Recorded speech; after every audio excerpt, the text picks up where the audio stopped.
ফলন দেওয়াতে অনেকটা আল্লাহ সুবহানাহু ওয়া তাআলা ঘোষণা করে দিয়েছেন যে কোনো বান্দা ও ব্যক্তি রমজান মাসে এক ওয়াক্ত ফরজ নামাজ আদায় করলো, একটা ফরজ ইবাদত করলো, অন্যান্য মাসে চব্বিশটা ফরজের সমান করলো।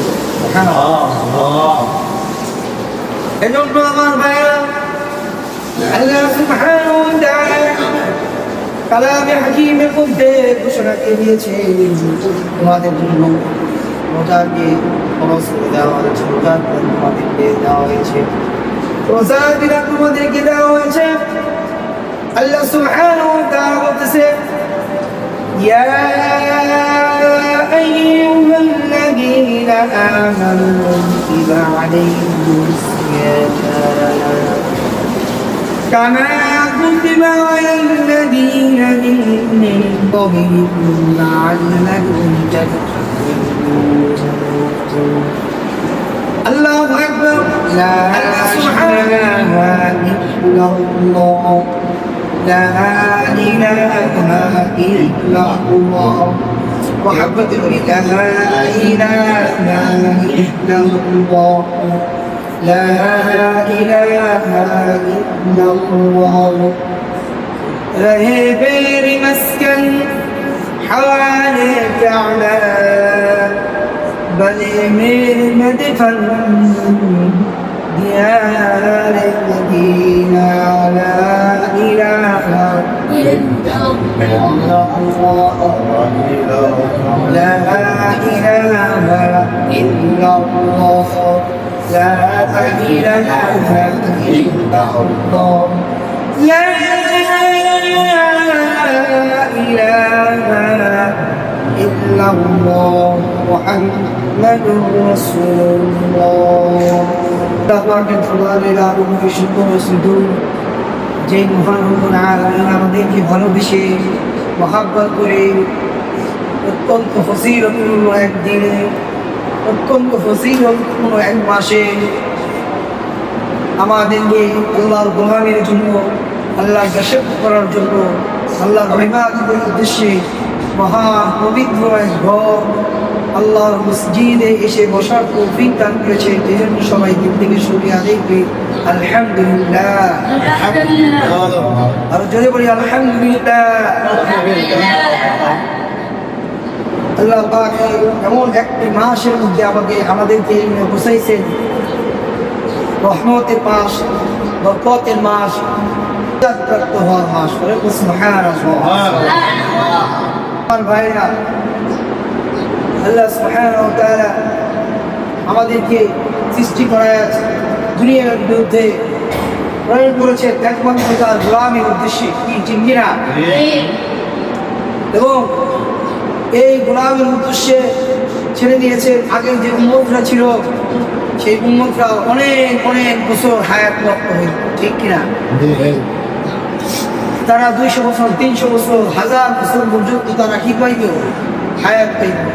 আর আমরা আখিরি নবীর উম্মত, অত্যন্ত দামি নবীর উম্মত, কিন্তু আমাদের হায়াত অল্প।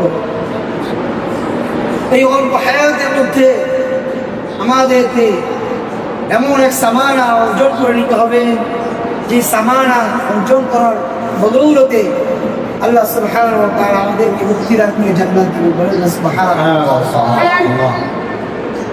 এজন্য ভাইরা আমার, এমন একটি মাস, যে মাসের মধ্যে যদি কোনো বান্দা একটা নফল ইবাদত করে, ওই বান্দা একটা ফরজের সদস্য হয়ে সুবহানাল্লাহ।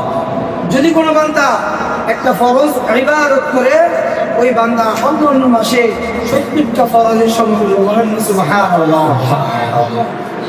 একটা ফরজ ইবাদত বুঝতে পারো, যদি কোনো বান্দা তার জীবন বসায় একটা ফরজ নামাজ ছেড়ে দিল, ছুটে গেল, সেই ফরজ নামাজের বদৌলতে সে সারা জীবন নফল ইবাদত করতেছে। সারা জীবন যদি সে নফল ইবাদত করে, তার এই সারা জীবনের নফল ইবাদত, 60-70 বছরের নফল ইবাদত, নফল নামাজ এক পাল্লায় রাখা হবে। আর অন্য পাল্লায় ফরজ ইবাদত রাখা হবে, এক ওয়াক্ত ফরজ নামাজ রাখা হবে। ওই সারা জীবন যে রোজ ওই নফল ইবাদত করলো আর রমজানে এক ফরজ যে কাজ করলো হবে না। অতএব বুঝা গেল এক ওয়াক্ত ফরজ নামাজের অনেক দাম। কি ভাই? এক ওয়াক্ত ফরজ নামাজের অনেক দাম। আর আল্লাহ সুবহানাহু ওয়া তাআলা ঘোষণা করে দিয়েছেন কোনো বান্দা ও ব্যক্তি রমজান মাসে এক ওয়াক্ত ফরজ নামাজ আদায় করলো, একটা ফরজ ইবাদত করলো, অন্যান্য মাসে 14টা ফরজের সমান করলো। এজন্য আমার ভাইরা আল্লাহ সুবহানাহু ওয়া তাআলা কালামে হাকিমের মধ্যে ঘোষণা দিয়ে দিয়েছে তোমাদের জন্য রোজাকে ফরজ করে দেওয়া হয়েছে, রোজার তোমাদেরকে দেওয়া হয়েছে, রোজার দিন তোমাদেরকে দেওয়া হয়েছে। আল্লাহ সুবহানাহু ওয়া তাআলা বলতেছে ইয়া আইয়ুহাল্লাযীনা আমানু কুতিবা আলাইকুমুস সিয়াম কামা কুতিবা আলাল্লাযীনা মিন ক্বাবলিকুম লাআল্লাকুম তাত্তাকুন। আল্লাহু আকবার। আল্লাহ সুবহানাহু ওয়া তাআলা কালামে হাকিমের মধ্যে আমাদেরকে ঘোষণা করে দিয়েছে ইয়া আইয়ুহাল্লাযীনা আমানু, হে ঈমানদারগণ। এখানে আল্লাহ সুবহানাহু ওয়া তাআলা বলেন না ইয়া আইয়ুহান নাস, এখানে আল্লাহ সুবহানাহু ওয়া তাআলা বলে দিয়েছে ইয়া আইয়ুহাল্লাযীনা আমানু। একটা পয়েন্ট, প্রথম পয়েন্ট হচ্ছে ইয়া আইয়ুহাল্লাযীনা আমানু, হে ঈমানদারগণ, কুতিবা আলাইকুমুস সিয়াম, তোমাদেরকে তোমাদের মধ্যে রমজানের বিধান দেওয়া হয়েছে। কেমন রমজানের বিধান? এখানে আরেকটা পয়েন্ট, তোমাদের মধ্যে রমজানের বিধান দেওয়া হয়েছে, তাদের মধ্যে তোমাদের কাছে রমজানের বিধান দেওয়া হয়েছে। ইয়া আইয়ুহাল্লাযীনা আমানু কুতিবা আলাইকুমুস সিয়াম, তোমাদের মধ্যে, কাদের মধ্যে? আমাদের মধ্যে রমজানকে ফরজ করে দেওয়া হয়েছে, রমজানের বিধান দেওয়া হয়েছে। কাদের মধ্যে? তাদের মধ্যে রমজানের বিধান দেওয়া হচ্ছে। ভাই সকালে বলুন, তাদের মধ্যে? আমাদের মধ্যে। মাশাআল্লাহ, আপনারা সবাই জ্ঞানী মানুষ। আমাদের মধ্যে আল্লাহ তো বলে দিচ্ছেন তোমাদের মধ্যে, আর আমরা বলবো আমাদের, আমার কুতিবা আলাইকুমুস সিয়াম, আমার উপরে রমজানের রোজা, যেহেতু আমি ঈমান এনেছি। ইয়া আইয়ুহাল্লাযীনা আমানু, আমরা ঈমানদার। আল্লাহ সুবহানাহু ওয়া তাআলা ঈমানদারকে কি বলছে?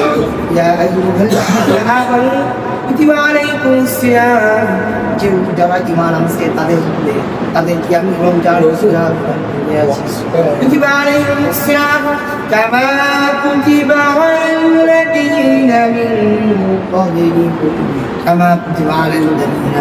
তোমাদের পূর্ববর্তী লোকেরা আছে, শুধু তোমাদের রমজান রোজা বিধান দেওয়া হয় নাই, শুধু তোমাদের রমজান রোজা দেওয়া হয় নাই, আমার কুতিবা আলাল্লাযীনা, তোমাদের পূর্ববর্তী লোকদের উপর এইভাবে রমজানকে ফরজ করে দেওয়া হয়েছিল। ও আমার ভাইদের, এটা তৃতীয় নম্বর পয়েন্ট, কামা কুতিবা আলাল্লাযীনা। তৃতীয় নম্বর পয়েন্ট, কেন? একটা বান্দা, একটা মানুষ যদি একটা কাজ করে, সেই কাজটা যদি হঠাৎ হয়, তাহলে তার কাছে কি হবে? এটা কঠিন মনে হবে। কি হবে ভাই? কঠিন মনে হবে। যেহেতু আমাদের পূর্ববর্তী লোকদেরও এই রমজানের রোজা ফরজ করে দেওয়া হয়েছিল, অতএব এর আগেও এই কাজটা কেউ করেছে, অতএব এই কাজটা এত কঠিন নয়, এটা সহজ। কামা কুতিবা আলাল্লাযীনা মিন ক্বাবলিকুম লাআল্লাকুম তাত্তাকুন, যে এই রোজার বিধান, যে এই রোজার পালন করবে। কামা কুতিবা আলাল্লাযীনা মিন ক্বাবলিকুম লাআল্লাকুম তাত্তাকুন। পঞ্চম, 4 নম্বর পয়েন্ট হচ্ছে লাআল্লাকুম তাত্তাকুন, তারা হয় যাবে মুত্তাকিন। বলেন না সুবহানাল্লাহ। তারা কি হয়ে যাবে? আল্লাহ সুবহানাহু ওয়া তাআলা কালামে হাকীমের মধ্যে বলে দিয়েছে ইয়া আইয়ুহাল্লাযীনা আমানু কুতিবা আলাইকুমুস সিয়াম কামা কুতিবা আলাল্লাযীনা মিন ক্বাবলিকুম লাআল্লাকুম তাত্তাকুন। তাফসীর তাফসীর বলেন এর মধ্যে চারটা পয়েন্ট পাওয়া যায়। এক হচ্ছে ইমানদারদের জন্য বিধান, কুতিবা আলাইকুমুস সিয়াম, ইমানদারদের উপরেই ফরজ করে দেওয়া হয়েছে। দ্বিতীয় নম্বর হচ্ছে কামা কুতিবা আলাল্লাযীনা পূর্ববর্তী লোকদের উপরেও ফরজ করে দেওয়া হয়েছিল মিন ক্বাবলিকুম লাআল্লাকুম তাত্তাকুন। চতুর্থ নম্বর পয়েন্ট হচ্ছে যে এই বিধান পালন করবে আর হয়ে যাবে লাআল্লাকুম তাত্তাকুন। সুবহানাল্লাহ। এখন লাআল্লাকুম তাত্তাকুন, এই তাত্তাকুন এর যে কারণ, তাত্তাকুনের যে বিধান, সেই তাত্তাকুন লাআল্লাকুম তাত্তাকুনের বিধান কি? লাআল্লাকুম তাত্তাকুনের বিধান হচ্ছে বিরত থাকা, সংযম থাকা। কি থাকা? বিরত থাকা, সংযম থাকা। যদি কোনো ব্যক্তি বিরত থাকে, সংযম থাকে, তাহলে এই রোজা সম্পূর্ণ হক আদায় হবে। এখন বিরত থাকতে হবে কি থেকে? আল্লাহু আকবার। যদি আল্লাহ সুবহানাহু ওয়া তাআলা ব্যাপকভাবে মানুষের উপরে ব্যাপকভাবে যদি আল্লাহর বিধান যদি দিয়া দিত, লাআল্লাকুম তাত্তাকুন, যদি নবী আলাইহিস সালাতু ওয়াস সালামের উপরে যদি না দিয়ে যদি মানুষের উপরে দিত যে লাআল্লাকুম তাত্তাকুন, আল্লাহ তাআলা হচ্ছে বিরত থাকতে। কিসের মধ্যে থেকে বিরত থাকা? তাহলে একটা কমিটি বসা হইতো, সুন্দর একজন কমিটি, অনেকজন কমিটি মিলে বসা বলা হইতো লাআল্লাকুম তাত্তাকুন, আল্লাহ তাআলা বিরত থাকতে বলছে। কিসের মধ্যে থেকে বিরত থাকতে বলছে? কিসের মধ্যে থেকে বিরত থাকতে বলছে? অনেকজন কমিটি মিলে কষ্ট আর করতো যে আল্লাহ তাআলা পানাহার থেকে, খাওয়া দাওয়ার থেকে বিরত থাকতে বলছে। আবার কেউ বলতো যে না, আল্লাহ তাআলা পানি খাইতে নিষেধ করছে, পানি থেকে বিরত থাকতে বলছে।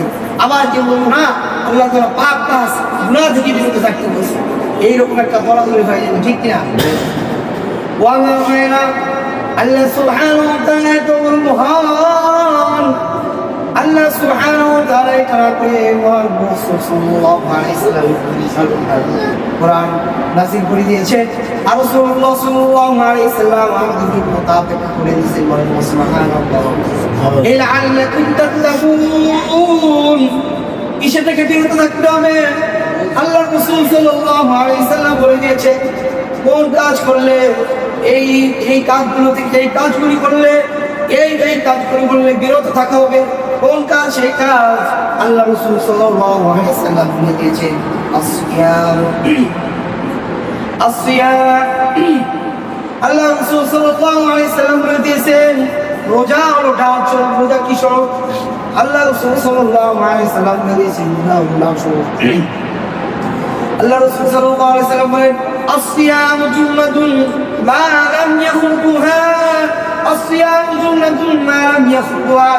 যে ব্যক্তি রোজা রাখবে, রোজা তার জন্য ডাল স্বরূপ হয়ে যাবে। বলেন না সুবহানাল্লাহ। কেমন ডাল স্বরূপ? যুদ্ধের ময়দানে যদি কোনো সৈনিকের কাছে ঘাও থাকে, অপর কাছ থেকে কোনো, অপর দিক থেকে কোনো আক্রমণ আসে, ডাল ঠিক কিনা? অপর দিক থেকে যদি কোনো শত্রু আক্রমণ আসে, তাহলে কি করে? সে ওই ডাল দ্বারা নিজের আত্মরক্ষা করে। ওই ডাল যদি আসিয়ামু জুন্নাতুন মা লাম ইয়াখুকুহা, আসিয়ামু জুন্নাতুন মা লাম ইয়াখুকুহা, রোজা ডাল স্বরূপ, রোজা যেন ছিঁড়ে ফেলে না যায়। এক সাহাবী রাসূলুল্লাহ সাল্লাল্লাহু আলাইহি ওয়াসাল্লাম যখন ঈমান হয়, রোজা আবার কিভাবে ছিঁড়ে ফেলে যায়, রোজা আবার কিভাবে ফেটে যায়, রোজা আবার কিভাবে ভাইরা যায়, রোজা আবার কিভাবে ছিদ্র হয়ে যায়। রাসূলুল্লাহ সাল্লাল্লাহু আলাইহি ওয়াসাল্লাম সাহাবীদের উদ্দেশ্যে তার জবাব, যদি কোনো ব্যক্তি জবানের ইবাদত না করে, যদি কোনো ব্যক্তি চক্ষুর ইবাদত না করে,